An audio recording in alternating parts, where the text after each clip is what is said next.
He didn't look at me when he slid it toward my twin sister. His eyes stayed on the edge of the paper, as though he were handing over a document of state importance, not a simple payment for tuition.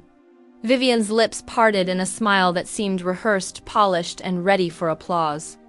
The words felt unreal, shimmering, like they might vanish if I blinked too hard.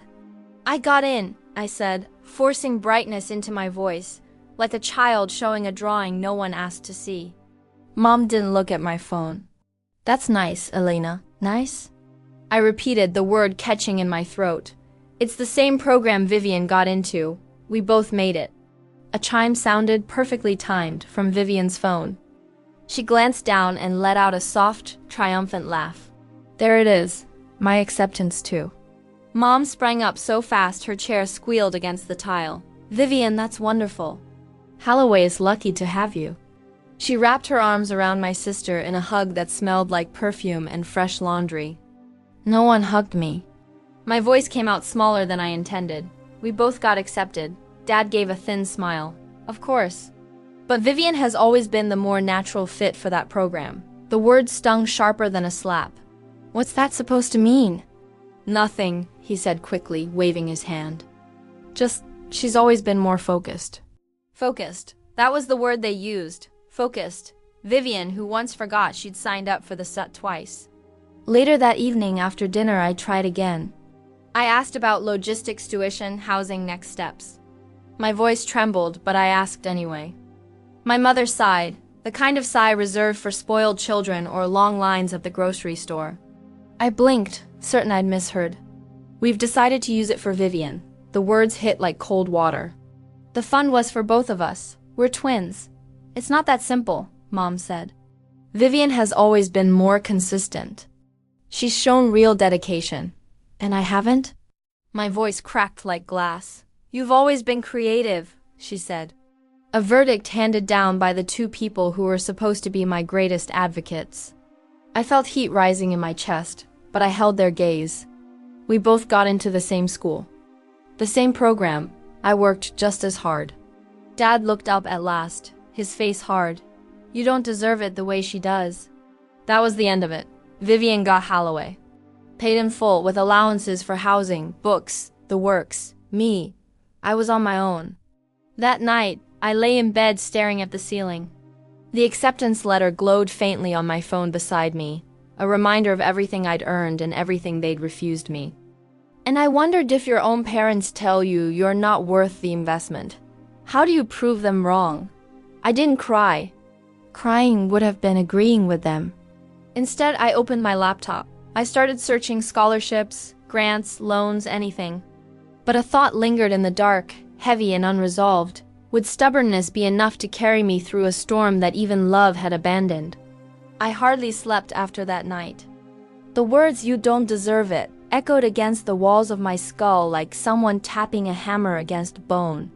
My voice wavered, and I hated that it did. "Not a cent, but I can't give this up." "Then you won't," she replied.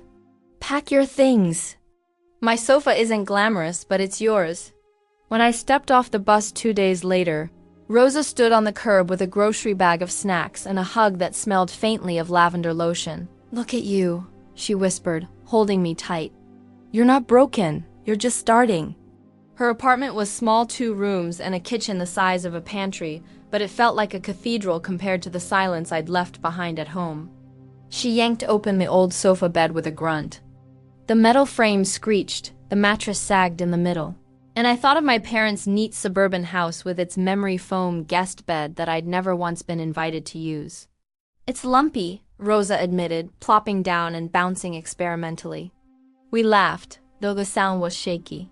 That first night, I lay on the dip of the mattress, staring at the ceiling fan wobbling like it might fly loose, and I whispered to myself, "This is temporary. This is the first step."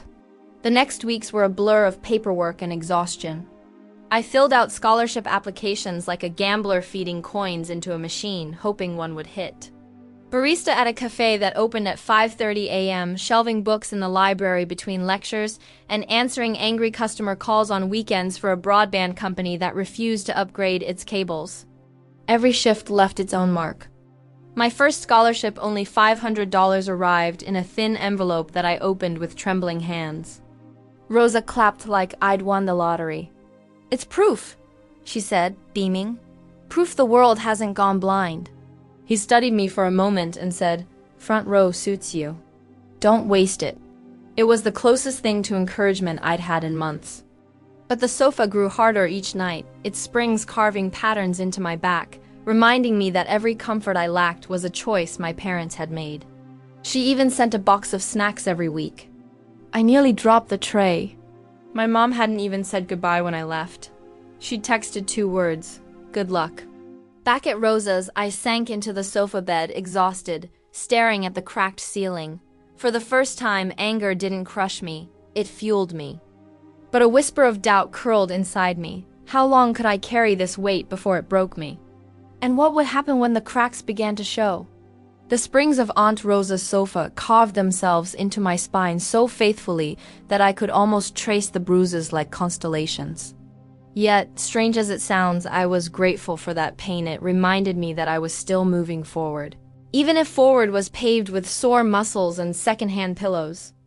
Between shifts at the cafe, the library, and the call center, I learned the rhythm of exhaustion. Wake up before the sun, pour lattes until my hands smelled like burnt almonds, dash to lectures, shelve dusty journals, stumble back to Rosa's with eyes raw from fluorescent light. I lived on instant noodles and stubbornness. But survival has a way of sharpening you. If I present it like this, my advisor will roast me alive. A postdoc asked if I could write a simple scraper so she wouldn't get blocked pulling information. Then a small business owner wanted customer patterns explained. "I don't know how to price this," I admitted to Rosa, staring at the blinking cursor in my invoice template. She laughed. "If they're asking, it means they need you. Stop apologizing for breathing." By spring, what began as just helping out had a name. Heart Insight. My little company registered with shaking hands after too many hours on a government website. The logo was a mess, 2 shapes colliding like confused puzzle pieces, but it was mine. Clients returned. They told their friends. I had emails in my inbox that began with urgent and please. For once, people weren't just tolerating me, they were depending on me. With the first real payments, I pressed cash into Rosa's hand. "If you're going to change the world, at least don't wake up shaped like a question mark," she teased. The futon was still lumpy, but less cruel. I slept better, dreamed longer.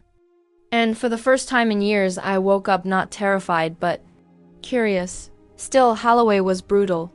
In the data labs, other students worked on brand new MacBooks while I tapped away on a borrowed Chromebook that wheezed if I opened more than 3 tabs. I saw Vivian sometimes across campus, perfect hair, polished clothes, laughing with friends who looked like magazine ads. She never waved. I didn't either. But just remember, you can't pour from an empty cup. I nodded, but deep inside, I knew I was pouring faster than I could refill. I ate noodles on the bare floor, back against the wall, and let myself breathe for the first time in years. For a moment, I believed I had made it past the worst. Not Rosa, not a neighbor. My father smoothing his sleeve as if a wrinkle might be blamed for all of this. "Elena," my mother said, careful, like my name might bruise. I stepped aside. Not an invitation, just space. They came in and paused, eyes taking inventory of my tiny studio. The wobbly table, the single chair, the plant that refused to die. My father's gaze rested on the futon. "Small," he said softly, not unkind, and then looked away. "Tea?" I asked, because good manners can outlive love. I poured into chipped mugs. We stood because there were only 2 places to sit, and surrender felt too soon. "How have you been?" Mom asked. The question was a coat 1 size too small. "Working," I said, "studying." I let the words sit there between us, a thin bridge across water I no longer planned to cross. They traded a glance. My father cleared his throat. "We're here about Vivian." "Of course you are. Of course." "We haven't heard from her," Mom said. "Not in a week." Her voice faltered, then steadied like a hand finding the rail. "She isn't returning calls or texts. She's an adult," I said. The teacup warmed my fingers, kept me from shaking. Maybe she needs space. Her eyes flashed. From her family. You taught me how that works, I answered, and looked at the floor. Dad reached into his coat and unfolded a letter. The paper was creased so sharply it might have cut him. He passed it to me without meeting my eyes. Final notice. The number on the page crawled across my skin. I thought you sent her rent, I said. We did, he said too quickly. We assumed she was paying. Assumed. The word tasted like tin. Have you spoken to her roommate? Briefly, Mom said. She hasn't been home much. New friends. Weekend trips. Expensive ones. She swallowed. We think she's keeping up appearances. Why come to me? Because you go to the same school, Dad said. Because you might hear things we don't. I took a slow breath. I remembered the quad. Vivian, hair shining, laughter like a commercial. She might answer you. I can try, I said, and heard the caution in my own voice, but I'm not a missing persons unit. We're not asking you to be, Dad said, then hesitated. We need to stabilize things. There it was, the word he uses for spreadsheets that won't balance, for plates that wobble on sticks. Stabilize. I stared at the futon. Springs pressed through the fabric like ribs. What exactly do you want from me? We need her landlord off our backs. If she's evicted, everything falls apart. If you could talk to her, convince her to handle it. Mom lifted her chin. Or, she added, voice barely above a whisper, if you could cover the balance for a month. Just to stop the notice while we sort this out. The room shrank. The radiator hissed. My tea went cold in my hand. I thought of the night they slid a check to Vivian and slid me out of the frame. You're asking me to pay her rent, I said, to be sure the air heard it. For 1 month, Mom said quickly. We'll reimburse you. We just need time. Her mouth trembled. She's your sister. Dad unfolded the letter again, as if the numbers might change if exposed to light. Can you help us, Elena? Today? The microwave beeped once and fell silent. Their request hung in the air, heavy as wet laundry. My mother's voice still echoed. She's your... I kept my hands wrapped tight around the cold mug, because if I let go, I was afraid the tremor in my fingers would give me away. You're serious, I said at last. My tone was flat, but my chest throbbed like it had been kicked. Dad's eyes hardened. We wouldn't be here if we weren't. I wanted to laugh. They hadn't been at my door when I carried duffel bags to Aunt Rosa's. They hadn't knocked when I was shelving dusty journals until midnight or falling asleep on a futon with springs in my spine. They came only now because Vivian had made a mess and they needed me to sweep. Why me? I whispered. Because she won't answer us, Mom said quickly. You're her twin. She might still listen to you. I met her gaze. She hasn't spoken to me in almost 2 years, Dad snapped. Don't make this about you. Something cracked inside me at that. It's always been about me. Or rather about not me. About who you decided was worth investing in and who wasn't. The words landed like stones, and for the first time they didn't look like parents. They looked like strangers caught stealing. Mom's lips trembled. I stared at the letter on the table. Final notice, thousands owed. Their panic was real, but so was my memory. That kitchen table where they slid Vivian a check and told me I didn't deserve one. My father's jaw worked like he wanted to speak, but no words came. My mother blinked hard, as though holding back tears she wanted me to notice. Finally, Dad said, for someone who claims she was abandoned, you're doing a fine job of abandoning your family. The words hit like ice water, but I didn't flinch. You stopped being my family when you told me I wasn't worth the same chance you gave Vivian. I opened the door. My hand was steady this time. Good luck finding her. They lingered as if waiting for me to soften, but I didn't. Eventually they stepped into the hallway, pale and smaller than I remembered. The door clicked shut, and the apartment was silent again. Too silent. But life doesn't work that neatly. 2 months later, I stood backstage at a university auditorium, palms sweating against the cheap fabric of my blazer. I fell asleep with instant noodles half-eaten on my lap, but there I was, my name on the program. I peeked out from behind the curtain, and the sight froze me. 3rd row, center aisle, my parents. Sitting as if they belonged. as if they hadn't walked out of my life with nothing more than a slammed door and a final notice shoved into my hands.